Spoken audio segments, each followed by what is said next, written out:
Es war sehr klar, sehr früh sehr klar, dass es ist eine Situation, wo man einfach, es gibt keinen Platz, um Spiele zu machen.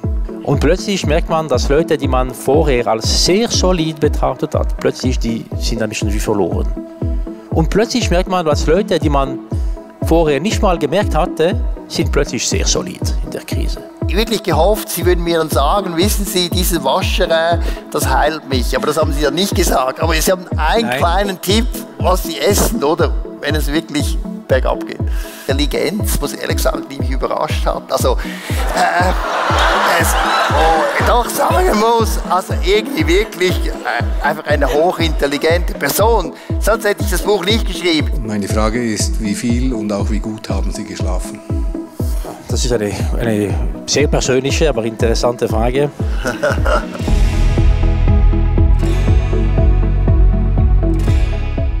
Das erste Mal, als ich etwas dazu gelesen habe, es war sehr wahrscheinlich ganz Anfang Januar 2020, ich glaube eine kleine Nachricht in einer Zeitung. Ich kann mich erinnern, es war in Le Temps, diese französischsprachige Zeitung da in der Romandie. Und es war eine ganz kleine Sache. Ein Erreger da ist erschienen und man weiß nicht genau, was es bedeutet. Ich kann mich erinnern, aber ich kann mich auch erinnern, dass das passiert oft. Dass man etwas so liest in der Presse, passiert ziemlich oft. Ja, ist irgendwo in China oder anderswo etwas erschienen und man weiß nicht genau, was es bedeutet. Es war absolut unvorstellbar für mich zu denken, ah ja, diesmal ist es ernst oder es bedeutet wirklich etwas. Es war unvorstellbar. Das erste Mal, dass ich mit Experten darüber gesprochen habe und ich habe da verstanden, dass es da etwas war am Laufen. Ein wichtiger Moment war dem WEF in Davos, Ende Januar. Etwa am 22. Januar, ich hatte ein Panel mit dem Direktor der WHO in Genf und ich habe verstanden, dass er sehr besorgt war und er musste zurück früher mal, um das zu diskutieren mit dem Team. Aber es war noch sehr unklar. Ich habe gedacht, okay, wenn die WHO das Problem sieht, das ist ganz normal. Die WHO ist ja für die ganze Welt zuständig und das etwas passiert in China, die sind auch ein bisschen besorgt, ganz normal, oder? Versteht das auch. Aber ich hätte nie gedacht, dass es uns so beschäftigen würde. Und dann Februar war es immer klarer, dass etwas da ist am passieren. Und das Problem, das ich im Nachhinein gesehen habe, es ist, dass in der Tat, auch wenn es immer ernsthafter wird, man hat wirklich keine Lust, es wirklich sehen zu wollen. Man könnte wie den Eindruck haben, wenn man es wegschaut, es wird auch verschwinden, oder irgendwie. Und ja, im Februar ist es auch nicht so klar und dann klarer und klarer und klarer und dann Ende Februar, es war sehr klar, weil es war schon sehr stark verbreitet in Norditalien mit auch ziemlich schwierigen Bildern aus Norditalien und ab diesem Moment, man hat schon gewusst, dass es stoppt einfach nicht so, weil es gibt die Alpen oder irgendwelche Grenzen, das ist auch klar. Und die ersten Experten, World Economic Forum und dann es waren dann die Experten vom BAG, das heißt vom Bund, die waren sehr, sehr früh an wirklich sehr gut zu beschreiben, da was am passieren, mit unterschiedlichen Etappen und dann immer mehr ab Februar und März. Gibt es Entscheidungen oder Dinge, die Sie vielleicht anders gemacht hätten im Nachhinein? Ja, aber ständig. Ständig. Na, muss man so, das ist genau was eine Krise beschreibt. Man weiß nicht genau am Moment, wo man entscheiden muss, was ist genau die beste Lösung, was ist genau die beste Lösung. Man kann es auch nicht wissen. Und deswegen ist es so wichtig, in der Bewegung zu sein damit. Das heißt, man versucht, etwas zu machen, das Beste, dass man sich vorbilden oder mal sehen kann. Und dann, aber es wird, weil es verändert sich ständig, es wird auch immer früh oder spät falsch, was man gemacht hat. Und deswegen, die Frage ist nicht mal einmal für immer etwas Richtiges oder Falsches gemacht zu haben, es ist ständig anzupassen, ständig es zu ändern, dass man etwas zu entscheiden und dann immer zu korrigieren und zu versuchen, den Weg zu beschreiben, nicht ein Punkt. aber einen Weg zu finden. Es war genau das. Und das bedeutet, dass ein Entscheid ist nie ganz richtig oder ganz falsch.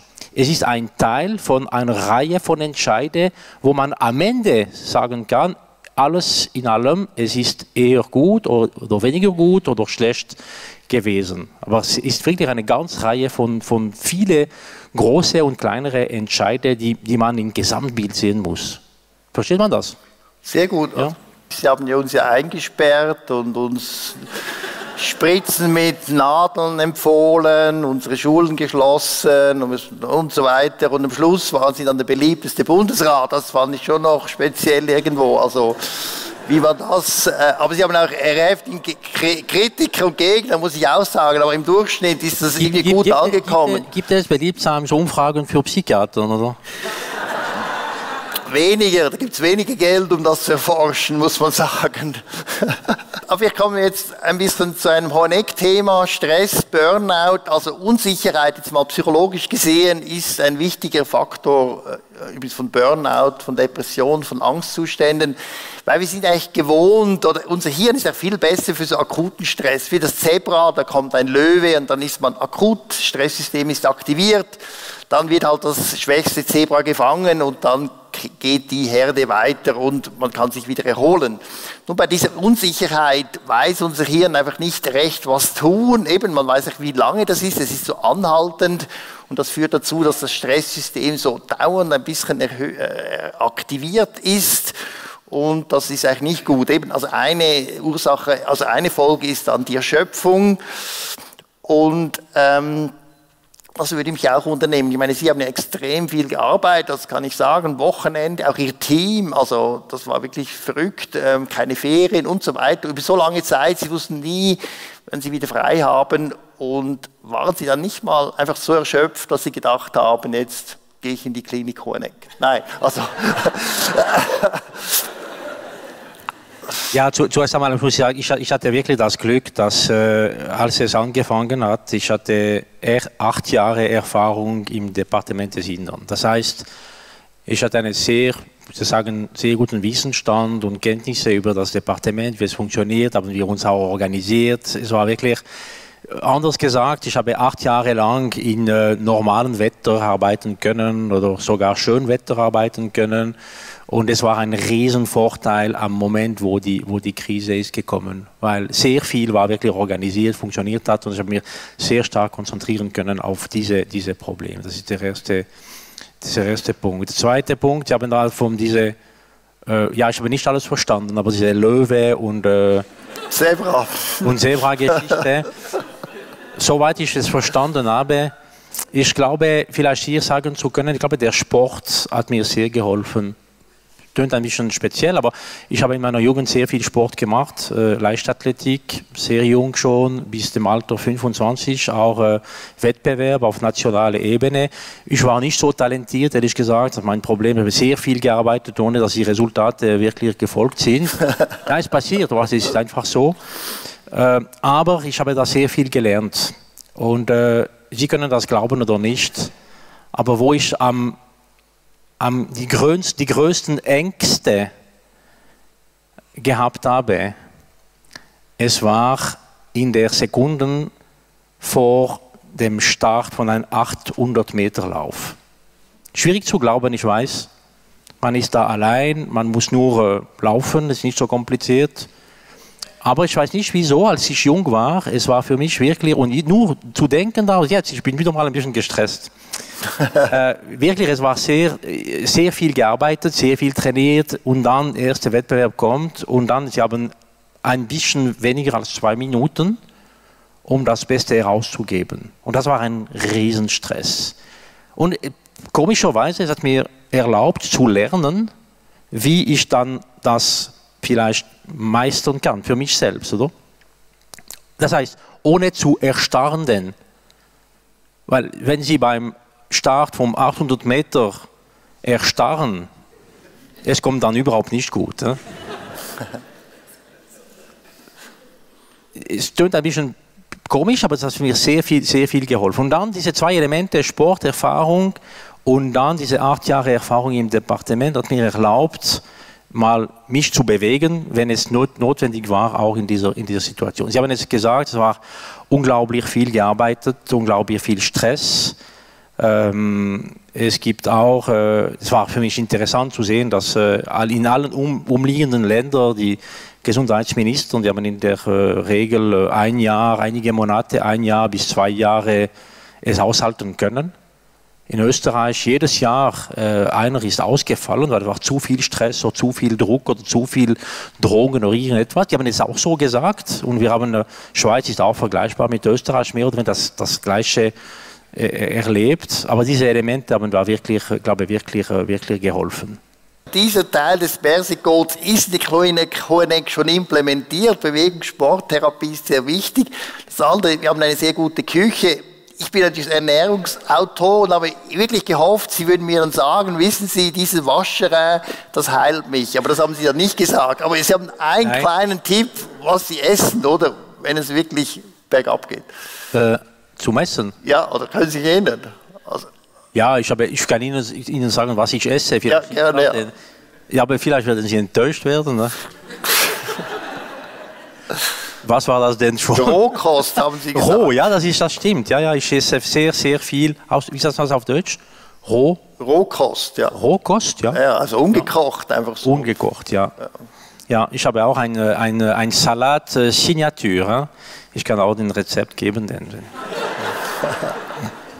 Aber es ist schon interessant, oder? Also diese Feedbacks sind schon schwierig, oder? Das habe ich auch gemerkt. Manchmal das Gefühl gehabt, wenn Sie etwas sehr gut Erfolg haben, dann kriegen Sie aufs Dach. Und wenn Sie schwach sind, dann werden die wie netter. Also es ist recht komplex.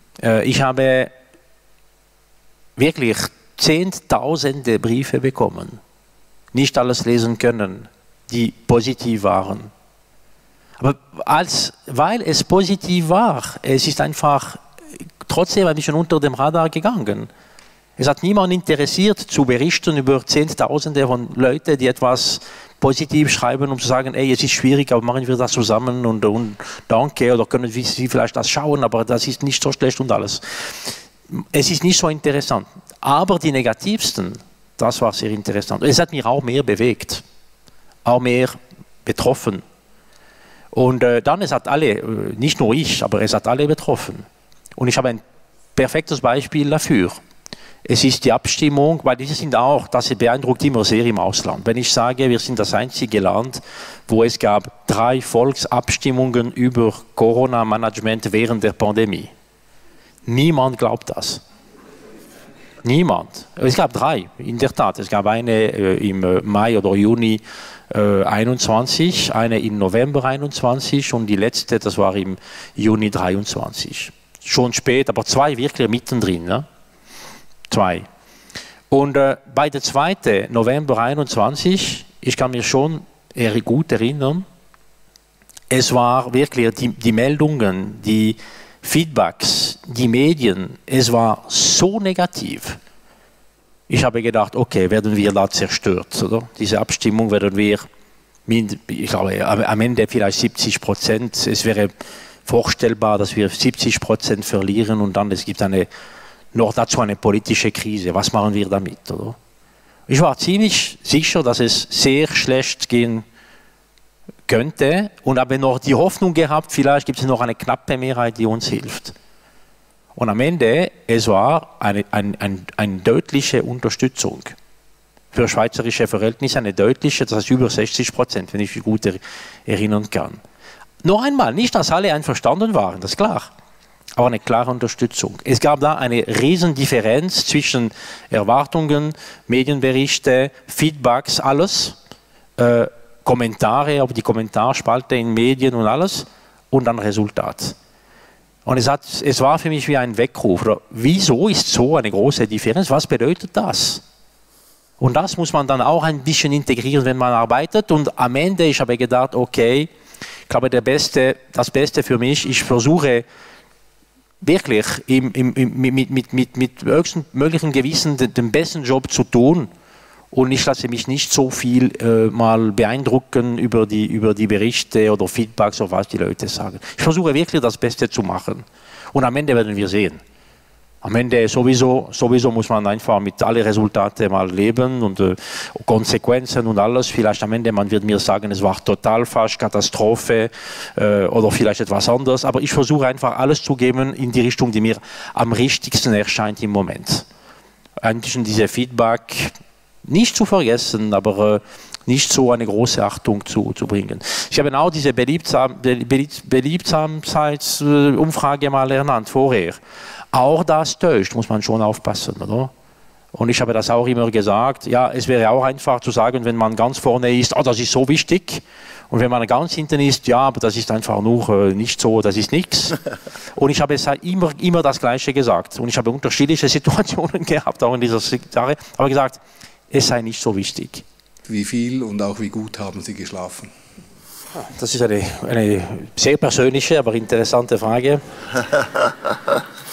Mein Glück war in meiner ganzen, aber ich werde dann eine spezifische Antwort liefern für diese Zeit der Pandemie. Aber generell, ich habe auch das Glück, vielleicht ist es Glück, vielleicht ist es was anderes, keine Ahnung, aber immer gehabt, ein guter Schlaf zu haben. Das ist der erste Punkt. Der zweite Punkt, ich habe immer klar gesagt, dass ich brauche für mich 7 bis 8 Stunden Schlaf, um dass es mir gut geht. Und ich habe immer wirklich ein bisschen gelitten für diese Politiker, die klug denken, zu behaupten, dass sie brauchen nur 4 Stunden an der Nacht. Ich habe nie geglaubt, was sie da sagen. Wissen Sie, der Politiker, der da bis Mitternacht und 1 Uhr Nacht arbeitet, um 4 Uhr weg ist und dann ein Marathon läuft und dann, wissen Sie, ich glaube, es funktioniert nicht. Ich gehe davon aus, leider für denen, die betroffen sind und die Leute, die so wenig Schlaf haben, haben ein Problem. Die sollten das lösen. Nein, aber ich gehe davon aus, es kann ein medizinisches Problem sein, keine Ahnung. Ich brauche 7 bis 8 Stunden Schlaf. Es war nicht immer einfach für mich in der Politik übrigens, weil ich bin gerne dabei, auch spät abend, wenn es geht, mal ein Feier oder so. Und in der Bundespolitik, man beginnt sehr früh. Und es passt irgendwie nicht gut zusammen. Sehen Sie, was ich meine? Und ich musste da immer mal ein bisschen kämpfen, damit ich mal meine Schlafstunden verteidigen kann. Jetzt Pandemie spezifisch.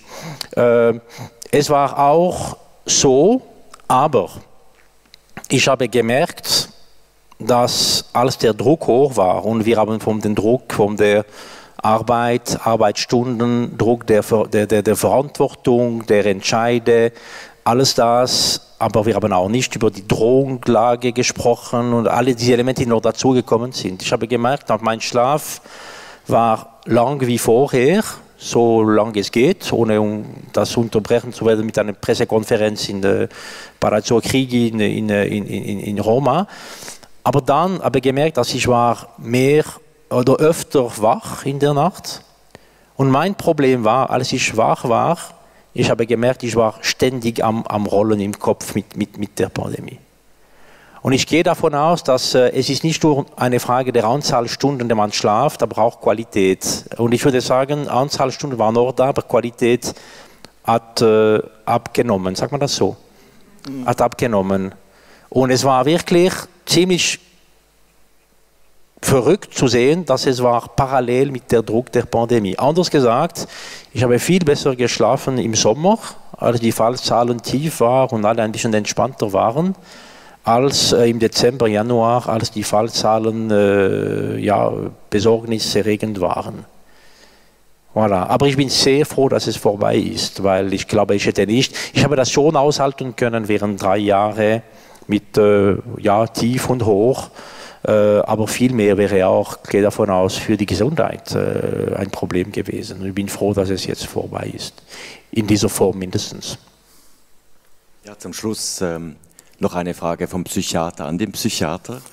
Ich denke, wir sind uns einig, dass wir Herrn Berset als einen resilienten Menschen kennengelernt haben, der vermutlich auch ein hohes Kohärenzgefühl hat, also diese Fähigkeit, Dinge zu verstehen, damit umzugehen und auch irgendwo einen Sinn darin zu sehen. Jetzt würde mich interessieren, zum Schluss aus deiner Sicht, was hast du gelernt in dieser Begegnung mit Herrn Berset? Was hast du vielleicht auch, weil ich weiß, dass du viel liest und dich auch wissenschaftlich mit dem Thema Stress und Resilienz befasst. Was für neue Erkenntnisse hast du gewonnen, die du mit uns teilen kannst? Gut, ich habe sehr viel gelernt, deshalb gab es auch ein Buch und nicht ein Zeitungsartikel. Sicher das mit dieser Unsicherheit, ich denke, das war die Natur der Krise, das war sehr viel Unsicherheit. Und ich glaube, das, was Herr Berset gesagt hat, dass das wie ein Film ist, dass wie eine Dynamik ist. Und man ist in dieser Dynamik, versucht irgendwo Faktoren zu pushen, also ich zitiere sie wörtlich. Das hat mich wirklich beeindruckt. Sicher auch Wissenschaft, was eigentlich Intuition ist, also was ist eigentlich wissenschaftlich und wo und warum braucht es Politik, warum braucht es CEOs, warum braucht es diese Leute und was können die? Ja, und schließlich muss ich schon sagen, das klingt jetzt vielleicht ein bisschen seltsam, aber es hat mich schon, ich habe nie gewusst, wie Politiker eigentlich sind, so im Kontakt. Erstmal hat man ja gesagt, Herr Berset sei narzisstisch. Oder jemand hat gesagt, warum nennt man das Buch nicht Narzissmuscode? Aber ich kann Ihnen sagen, also so im Kontakt war da sehr wenig Narzissmus zu viel. Er war immer zu früh, hat immer sich sprachlich angepasst. Also kann jetzt wirklich nichts, auch kein einziges Kriterium so finden. Und das andere ist schon ein bisschen die Intelligenz, was ehrlich gesagt mich überrascht hat. Also doch sagen muss, also irgendwie wirklich einfach eine hochintelligente Person. Sonst hätte ich das Buch nicht geschrieben. Sie müssen auch sehen, beim Buch oder so Psychiater, wir reden mit Politikern. Ehrlich gesagt, wenn ich das höre und ich denke, das ist ja banal. Das einer stellt so unterwürfige Fragen und der andere macht so Standardantworten nicht. Aber es hat funktioniert, weil ich das getestet habe und ich mache das nicht mehr vor. Aber man kann wirklich Herr Berset sagen, Herr Berset, sind Sie ein Narzisst? Und dann wieder sagen, wissen Sie was, ich sehe das so und so. Und das ist dann noch spannend, was er sagt. Das kann man dann schreiben. Also das muss ich sagen, das war so meine Erfahrung.